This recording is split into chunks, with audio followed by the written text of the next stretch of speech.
Silakan. Jangan sampai nanti kita sampaikan ternyata wartawan. Oke, Baik. Pak Ali. Siap, izin Pak. Assalamualaikum warahmatullahi wabarakatuh. Selamat siang teman-teman semuanya. Terima kasih kehadiran pada siang hari ini. Sebagaimana tadi teman-teman sudah saksikan bersama ya, hari ini ada peluncuran kampanye anti korupsi, gerakan tolak politik uang, hajar serangan fajar. Teman-teman juga pasti tahu bahwa 3 strategi KPK yang saat ini dikembangkan dalam rangka untuk ikhtiar pemberantasan korupsi ada 3, yaitu 1 penindakan, yang kedua pencegahan, dan yang ketiga pendidikan anti korupsi. Nah, salah satunya tentu pendidikan anti korupsi, berbagai cara dilakukan oleh KPK di sektor politik, diantaranya kita meluncurkan kampanye tadi anti korupsi, hajar serangan fajar. Siang hari ini hadir narasumber kita, selain Pak Ketua KPK, juga ada Ketua KPU, Pak Ketua Bawaslu, dan juga Pak Dirjen Informasi dan Komunikasi. Dan nanti kami persilahkan masing-masing narasumber kita pada siang hari ini, dimulai dari Pak Ketua, menyampaikan beberapa hal begitu ya, tanggapan terkait dengan peluncuran kampanye anti korupsi ini. Dilanjutkan nanti dari Pak Ketua KPU, Ketua Bawaslu, dan juga Pak Dirjen Informasi dan Komunikasi. Baik, kami silahkan dimulai dari Pak Ketua untuk menyampaikan beberapa hal terkait dengan peluncuran kampanye anti korupsi dimaksud. Kami silahkan Pak. Terima kasih. Yang saya hormati rekan-rekan media, wartawan, jurnalis, dan segenap anak bangsa di Indonesia dimanapun berada. Sore hari ini kita sungguh merupakan kebahagiaan kita bagi anak bangsa karena kita hari ini melaksanakan salah satu program membuat kesadaran, awareness untuk pemilu 2024 yang bersih, zero daripada uang politik, zero daripada penyimpangan, dan juga zero daripada korupsi itu sendiri. Kegiatan sore hari ini kita bersama-sama KPU, Bawaslu, dan segenap komponen bangsa, para pemangku kepentingan, khususnya rekan-rekan wartawan, media cetak, media elektronik, dan segenap pemerhati politik, pemerhati pelaksanaan pemilu, kita ajak hari ini untuk hadir dan mensosialisasikan kampanye, yaitu hajar serangan fajar. Program ini menjadi penting bagi kita karena kita sadar sangat memahami fakta-fakta yang terjadi bahwa politik uang untuk beberapa waktu yang lalu masih saja terjadi. Dan hasil survei pun menunjukkan bahwa masyarakat kita masih permisif atas peredaran politik uang dalam rangka pemilu.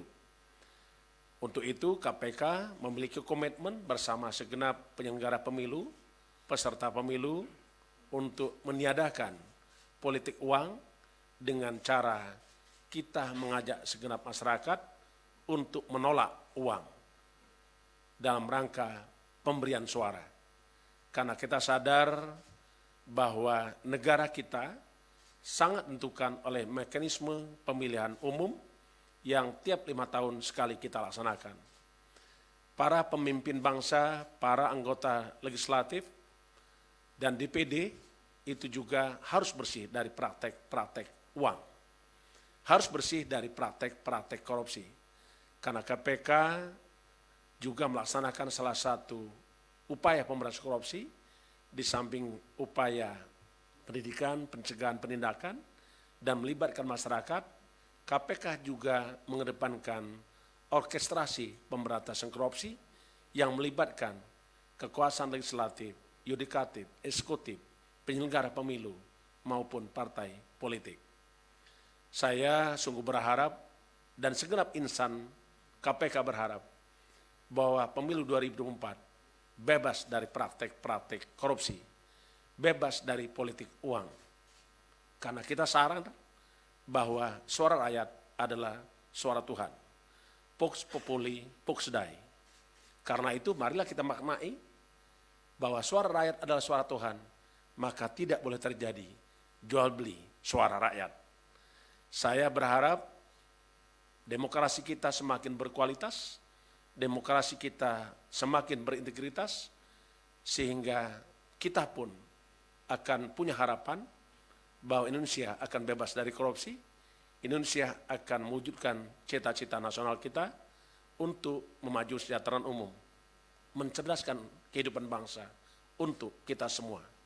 Kita ingin wujudkan seluruh anak bangsa bangga atas bangsa Indonesia itu sendiri.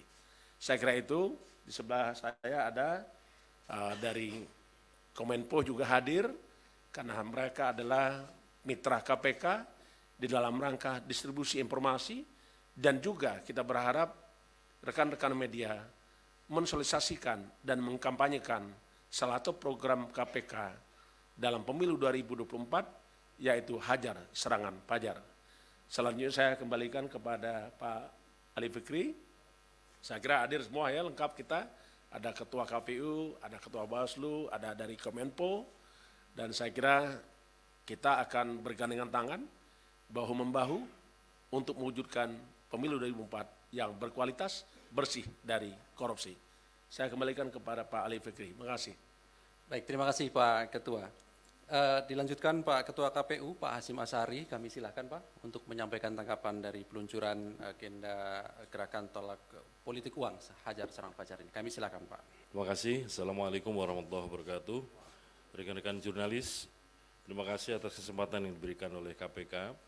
Jadi saya kira kita mengetahui semua bahwa pendekatan hukum ini ada 3 ya. Yang pertama pendekatan substantif berupa dibuat norma-norma untuk memberikan sanksi bagi para pelaku tindak pidana korupsi.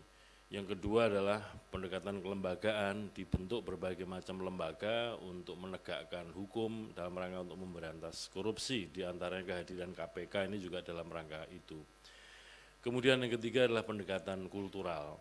Yang saya kira perlu kita gerakkan bersama-sama menjadi satu gerakan sosial, menjadi satu gerakan kultural dalam rangka untuk bersama-sama menolak politik uang, jual beli suara untuk meraih kekuasaan. Pada kesempatan ini kami mewakili KPU menyambut baik apa yang digagas dan kemudian dirancang oleh KPK. Selain pendekatan hukum dalam arti represif, tapi juga ada pendidikan, ada pendekatan sosial, ada pendekatan kultural berupa gerakan sosial, yaitu Hajar Serangan Fajar atau gerakan anti money politics, gerakan anti jual beli suara. Saya kira peluncuran gerakan Hajar Money Politics, Hajar Serangan Fajar oleh KPK ini sebagai sinyal ya, bahwa kemudian kegiatan-kegiatan dalam kompetisi, kontestasi pemilu, pilkada itu harus bersih dari sapaan-sapaan para peserta pemilu kepada pemilih dengan menggunakan instrumen uang. Yang terakhir, bahwa kepemimpinan yang efektif itu adalah dengan keteladanan. Oleh karena itu keteladanan dari para pemimpin negara, pemimpin partai politik untuk tidak menggunakan uang sebagai instrumen dalam pemenangan pemilu, pilkada itu menjadi sesuatu yang penting. Terima kasih sekali lagi kami ucapkan rasa hormat kami, apresiasi yang tinggi kepada KPK atas peluncuran gerakan Hajar Serangan Fajar. Assalamualaikum warahmatullahi wabarakatuh. Waalaikumsalam warahmatullahi wabarakatuh. Terima kasih Pak Hasyim Asyari. Dilanjutkan dari Bawaslu, Pak Rahmat Bagja, kami silakan Pak untuk memberikan tanggapannya. Assalamualaikum warahmatullahi wabarakatuh. Selamat siang, salam sejahtera bagi kita semua. Terima kasih buat Ketua KPK dan para pimpinan KPK dan juga dari Kominfo dan juga Ketua KPU yang telah hadir di sini. Kami mengapresiasi dan mendukung penuh, bahkan kami kira kami punya singgungan yang sangat dalam dengan konteks serangan fajar. Pertama, bahwa hal ini dilarang dalam Undang-Undang 7 tahun 2017 pasal 280 mengenai larangan dalam kampanye, khususnya dalam kampanye nanti dan juga pada masa-masa setelahnya. Ada tahap masa tenang, kemudian masa penghitungan tahap pemungutan dan penghitungan suara yang akan menjadi masa-masa rawan dalam pemilu tahun 2024 dan akan mengulang juga masa-masa rawan tahun 2019. Dapat kita ketahui bahwa politik uang ini akan masif biasanya di masa kampanye. Oleh sebab itu, salah satu bentuk politik uang adalah serangan fajar. Dan kami dari semenjak Bawaslu berdiri, itu mempunyai concern dan juga tugas khususnya dalam Undang-Undang 7 tahun 2017 bahwa Bawaslu salah satu tugas utamanya adalah mencegah terjadinya politik uang dan bentuknya adalah serangan fajar. Jadi perwujudan dari politik uang dalam masa kampanye, masa tenang dan masa pungut hitung adalah serangan fajar. Oleh sebab itu dari tahun 2019 tadi sudah dicontohkan oleh KPK mengenai ada yang masyarakat pasang spanduk menerima serangan fajar, maka semenjak tahun 2019 spanduk-spanduk tersebut kita turunkan dan juga kita edukasi masyarakat yang memasang spanduk tersebut. Jadi kita usahakan ke depan dan kami sangat berkelindahan dengan apa yang diinginkan oleh pimpinan KPK pada saat ini bahwa demokrasi kita adalah demokrasi yang tanpa politik uang. Kalaupun terjadi bisa diredusir. Karena yang paling penting sekarang tugas utamanya sebelum nanti masa kampanye adalah mencegah terjadinya politik uang dan memberikan pendidikan dan partisipasi masyarakat untuk mencegah terjadinya politik uang. Dan kami sekali lagi mendukung dan juga mengapresiasi seluruh kampanye. Ini kampanye yang diperbolehkan ini. Kampanye yang tidak diatur oleh Undang-Undang 7 tahun 2017 yaitu kampanye sosialisasi tentang anti serangan fajar. Kami mendukung sepenuhnya kampanye yang dilakukan oleh KPK mengenai hajar serangan fajar dan itu akan kita jadikan sebagai bentuk slogan bersama untuk melakukan hajar serangan fajar. Terima kasih sekali lagi buat KPK yang menginisiasi tema ini dan juga akan melakukan pendidikan kepada masyarakat untuk memulai dan juga meredusir serangan fajar. Terima kasih. Wassalamualaikum warahmatullahi wabarakatuh. Assalamualaikum warahmatullahi wabarakatuh. Terima kasih Pak Rahmat. Terakhir Pak Usman Kansong, Dirjen Informasi dan Komunikasi. Kami silakan Pak. Baik, terima kasih kawan-kawan jurnalis. Negara dan pemerintah berkepentingan untuk meningkatkan kualitas demokrasi. Dan implementasi dari demokrasi itu sendiri adalah pemilu. Karena itu, negara dan pemerintah berkepentingan untuk meningkatkan kualitas pemilu kita supaya berlangsung secara jujur, adil, bersih, transparan, dan demokratis. Karena itu pemerintah dikoordinatori oleh Kementerian Koordinator Politik Hukum HAM dan Keamanan membentuk Des Pemilu. Kominfo menjadi bagian di dalam Des Pemilu itu. Tugas Kominfo adalah melakukan literasi demokrasi. Ada beberapa hal yang kita laksanakan dalam literasi demokrasi. Pertama adalah mengedukasi masyarakat untuk berpartisipasi dalam pemilu dengan datang ke TPS pada hari pemungutan suara untuk menjalankan hak pilihnya. Yang kedua, melakukan literasi digital.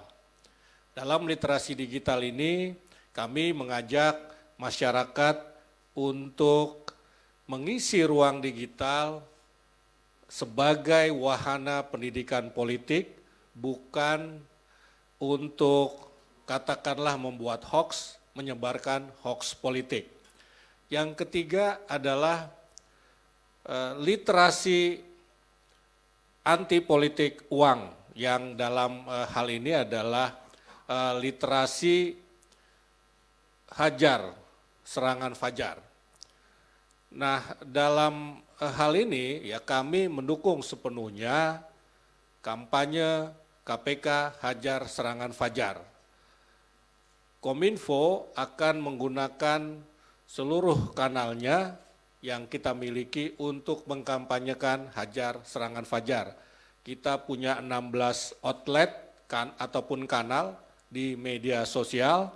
Kita akan gunakan itu, kemudian kita akan gunakan layar ataupun videotron yang dimiliki oleh kementerian dan lembaga serta pemerintah daerah untuk menayangkan kampanye serangan fajar itu, dan kemudian kita menggandeng media mainstream, terutama televisi untuk ikut serta berpartisipasi mengkampanyekan Hajar Serangan Fajar dan juga media-media lain, koran, majalah, kemudian media online.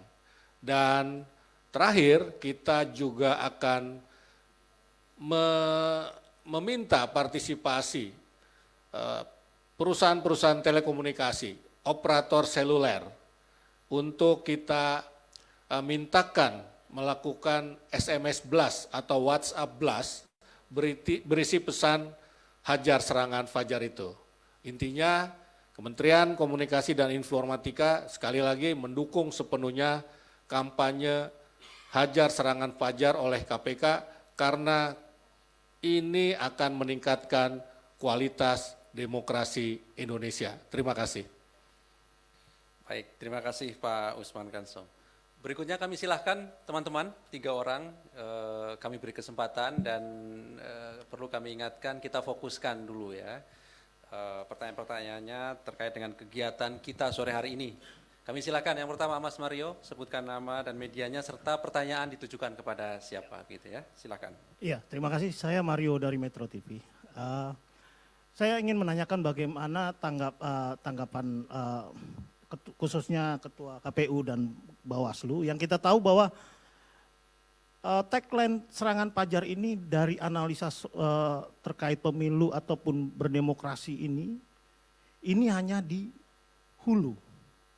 Artinya bahwa ada proses dari pemilu itu harusnya dicermati juga dengan tagline yang sama seperti Hajar Serangan Fajar ini dari hulu hingga hilir. Bahwa kita sudah menjadi rahasia umum bahwa serangan fajar itu memang benar ada. Tapi bagaimana tugas KPU dan Bawaslu dan juga KPK melihat bagaimana potensi gerakan dilakukan para pemodal, para bohir. Kita tahu ini semua mainannya bohir. Bagaimana touch Anda sebagai pimpinan lembaga KPU, Bawaslu dan KPK melihat gerakan para bohir ini dalam kepentingannya untuk bermain di pilkada, mau pilpres mau. Nah, apakah memang sudah ada tagline seperti itu misalkan? Misalkan singkirkan para bohir atau tangkal para bohir atau tangkal. Ada nggak sih tagline kayak gitu? Terpikir nggak program-program seperti itu? Kita tahu ini remah-remah, serangan fajar itu remah-remah. Dari sistem yang besar dalam sebuah sistem demokrasi yang namanya pemilu. Nah, bagaimana konsep melihat contoh kasus Harun Masiku? Mumpung ada ketua KPU nih. Bahwa Harun Masiku itu dibilang PAW itu target antara. Kita tahu target utama dia bermain bersentuhan dengan komisioner KPU bukan persoalan PAW. Bagaimana mengatur pemilu ke depan, bagaimana mengatur kursi, bagaimana itu. Dan kita itu bukannya nggak melihat hal seperti itu. Tapi bagaimana, ya ini mungkin menjadi usulan yang baik bagaimana kita ingin melihat demokrasi Indonesia yang bersih ya. Tentu kita harus clear dan berani untuk ambil langkah-langkah seperti Hajar Serangan Fajar. Tapi bagaimana memanage para pemilik modal. Oke Mas Mario, poinnya sudah dapat. Poinnya seperti itu. Oke. Ya intinya kayak gitu aja dulu sementara. Terima kasih untuk para ketua. Makasih. Terima kasih. Di belakang ada Mas Chandra. Silakan Mas, sebutkan nama, ditujukan kepada siapa? Iya. Pertama mau nanya kayaknya cocoknya ke KPU, Bawaslu dan KPK. Apakah dari acara ini ada kerjasama atau kesepakatan semacam penindakan tentang pencegahan serangan fajar yang tegas? Kalau ntar ada orang yang berani ngasih bakal diapain gitu. Karena kan kalau sosialisasi doang kayaknya ya tinggal gak usah dilihat gitu. Nggak ada efek jerahnya juga. Terus yang kedua, masalah serangan fajar ini kan berlangsungnya di ruang gelap. Tadi kan dibilang kalau serangan fajar itu sosialisasinya melalui media sosial dan segala macam. Tapi kan serangan fajar itu tidak dikasih lewat media sosial. Mereka langsung ke rumah-rumah. Nah ini gimana caranya dari semua komponen yang ada mencegah orang-orang yang datang ke rumah buat tolong dong pilih ini, tolong dong pilih ini, kayak gitu. Chandra, saya beri kesempatan terakhir. Oke, silakan Mas Edi.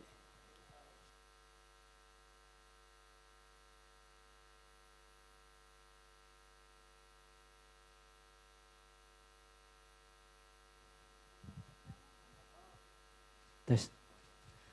Selamat sore Pak Ali, Pak Ketua. Saya Hedi dari Kumparan. Ini mungkin merangkum dari pertanyaan Mas Mario tadi. Ini sedikit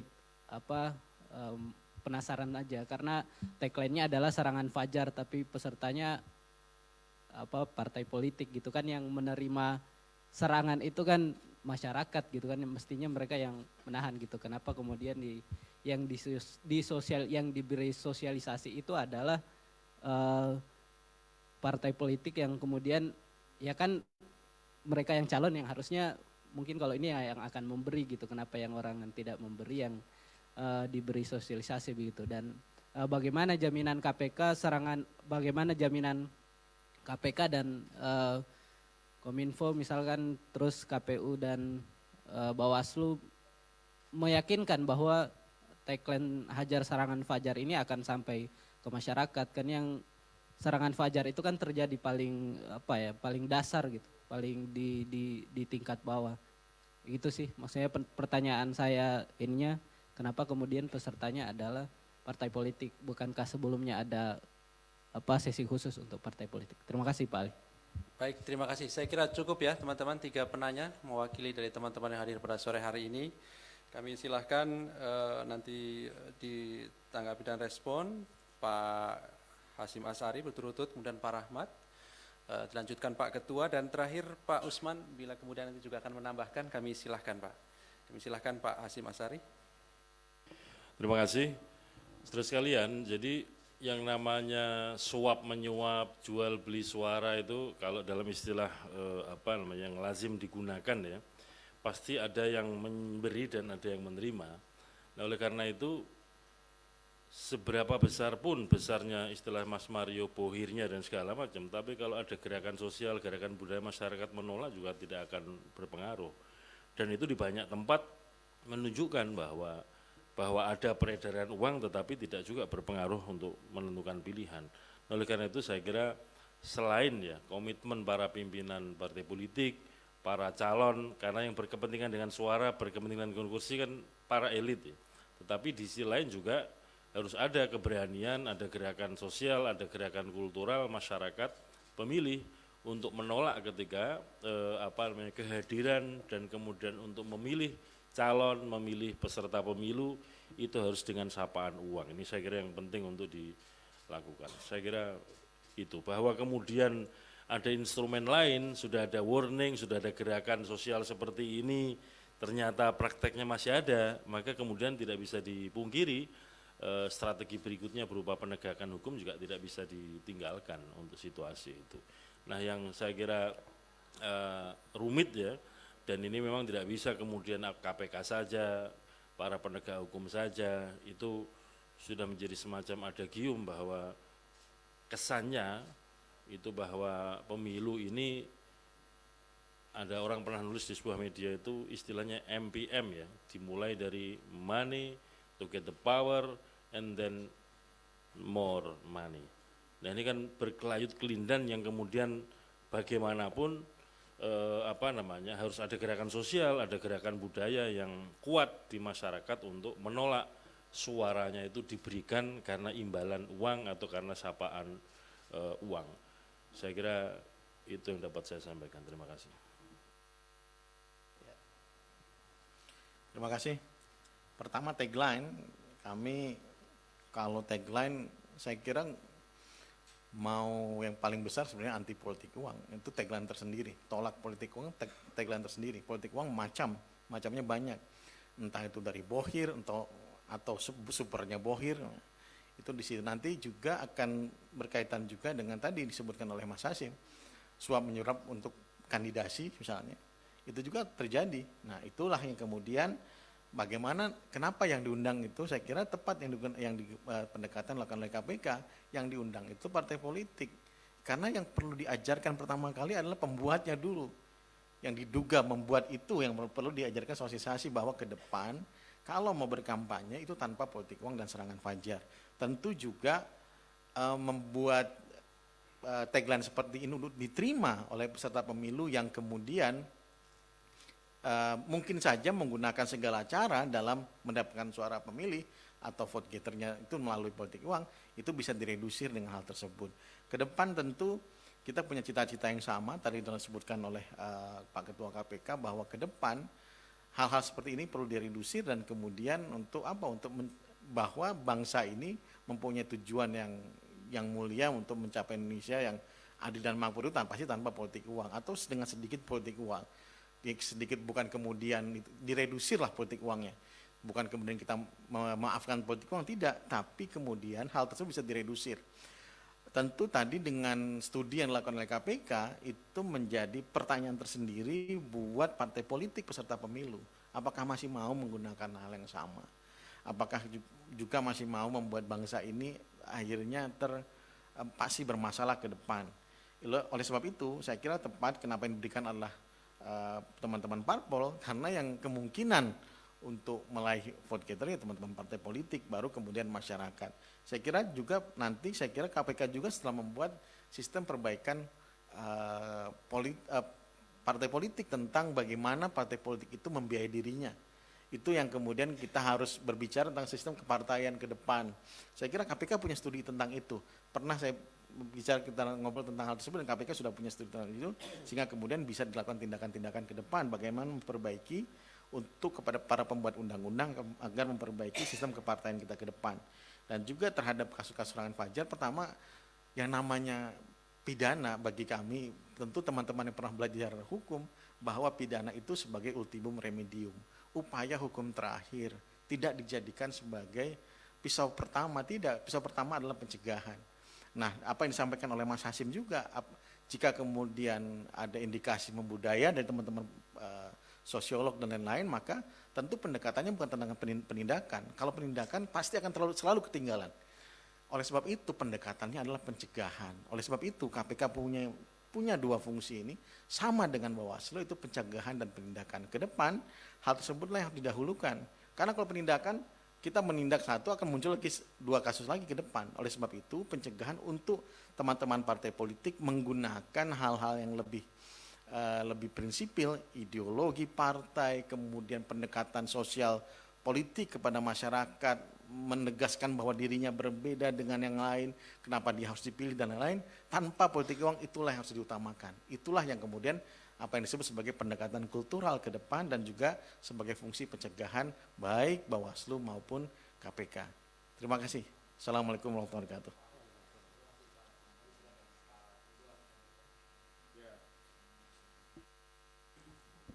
Saya agak panjang ya penjelasannya, karena saya khawatir rekan-rekan skeptis dengan upaya-upaya pendidikan masyarakat. Kalau tadi lihat pertanyaan, kelihatannya nggak yakin kalau ini akan berhasil. Padahal saya yakin ini berhasil. Dan kenapa pendidikan masyarakat menjadi penting?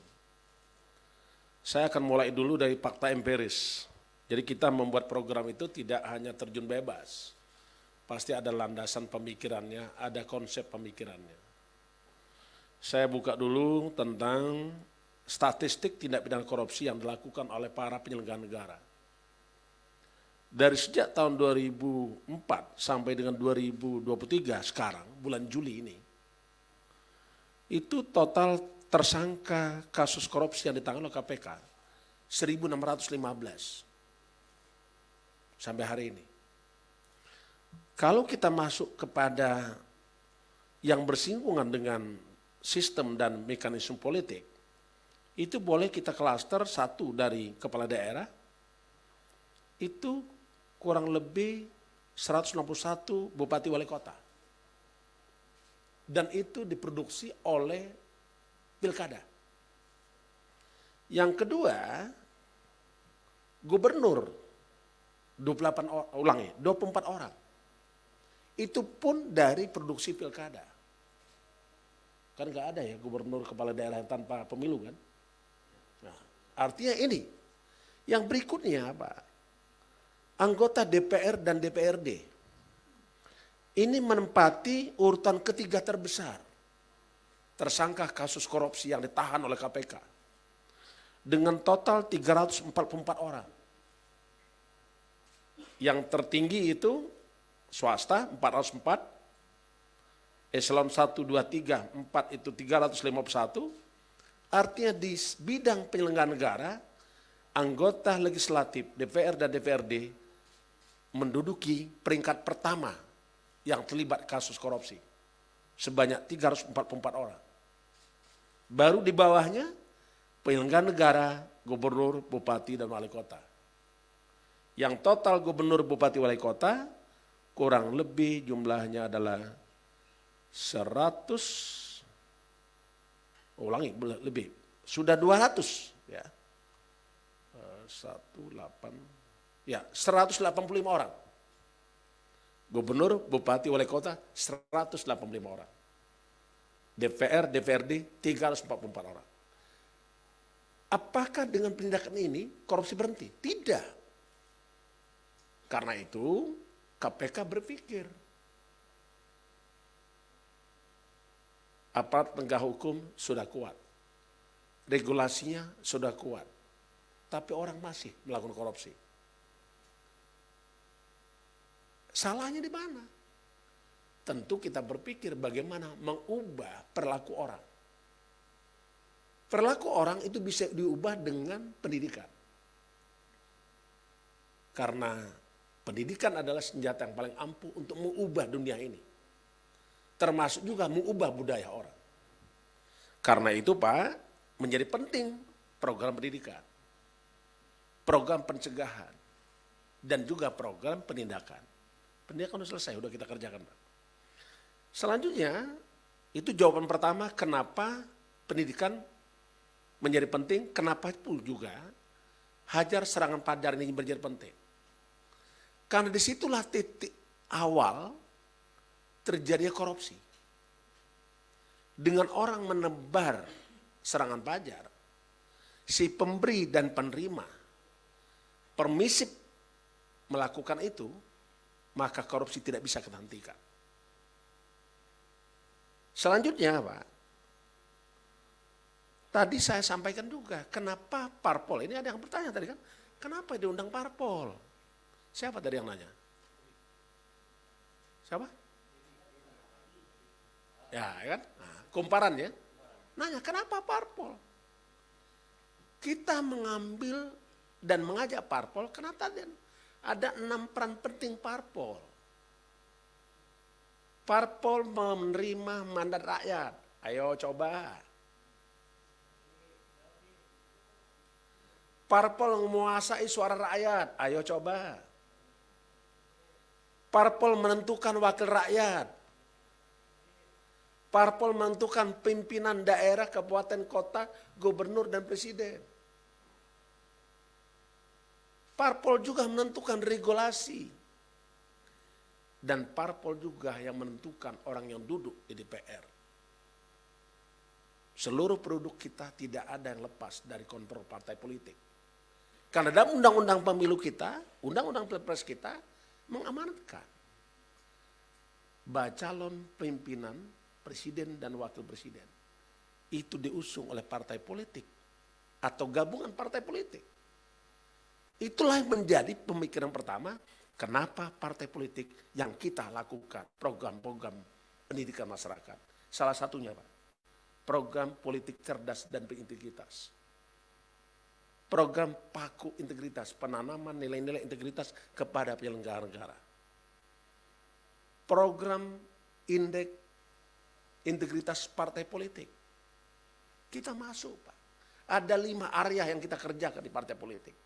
Bagaimana sistem rekrutmennya, bagaimana sistem kaderisasinya, bagaimana sumber keuangan partai politiknya, bagaimana juga tentang kode etiknya. Kita bahas semua di situ Pak. Bahkan kita melakukan survei penilaian integritas partai politik. Saya berterima kasih kepada rekan-rekan partai politik. Karena ada beberapa partai politik yang sudah mensyaratkan untuk mencalonkan diri sebagai anggota legislatif dipersyaratkan lulus ujian budaya anti korupsi tentang politik cerdas berintegritas. Ada beberapa partai mensyaratkan itu. Yang berikutnya Pak, Mungkin juga ada yang bertanya, kok kenapa hanya KPU Bawaslu? KPU Bawaslu itu adalah penyelenggara pemilu, Pak. Tidak bisa kita tinggalkan. Dan mereka secara struktural sampai dengan kecamatan, sampai dengan desa. Sampai dengan RT. KPU, KPOD, kecamatan, panitia pemungutan suara, sampai dengan TPS. Itu yang kita ajak, Pak. Kenapa? Karena penyelenggara pemilu inilah juga menentukan sukses tidaknya pemilu yang berintegritas.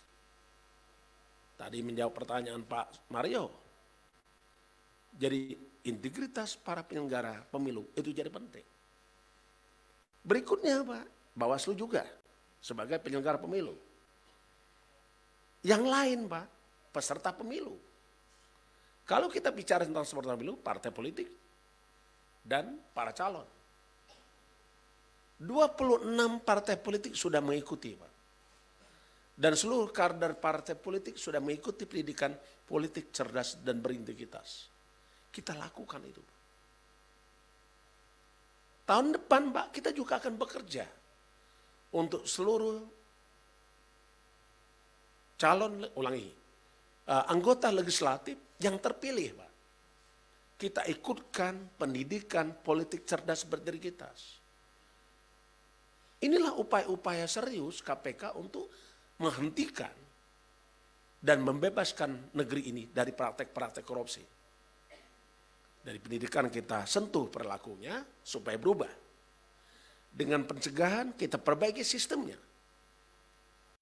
Sekarang mungkin banyak yang mengkritisi, apakah betul sistem pemilu kita sekarang sudah baik? Jawaban saya sementara ini adalah kesepakatan ini yang terbaik. Sementara ya. Nanti kalau ada perubahan, ya silakan saja. Siapa yang merubahnya?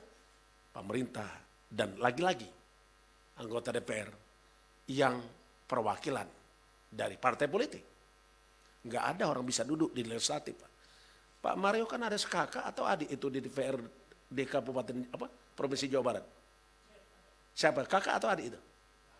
Kakak ya. Nah, sama Pak. Ditanya sama beliau. Bisakah enggak jadi anggota DPRD Provinsi Jawa Barat tanpa partai politik? Kami tidak akan mampu menyentuh satu persatu, Pak. Tentu kita akan sentuh pertama adalah partai politiknya. Berikutnya, Pak, kalau kita bicara tentang partai politik, Pak, Bapak juga baca Undang-Undang 28 tahun 99 tentang aparatur pemerintah yang bebas dari korupsi, kolusi, dan nepotisme.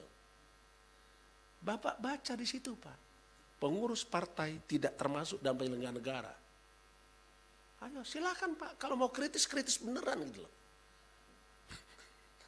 Sampai sekarang itu Pak. Yang adalah anggota legislatif.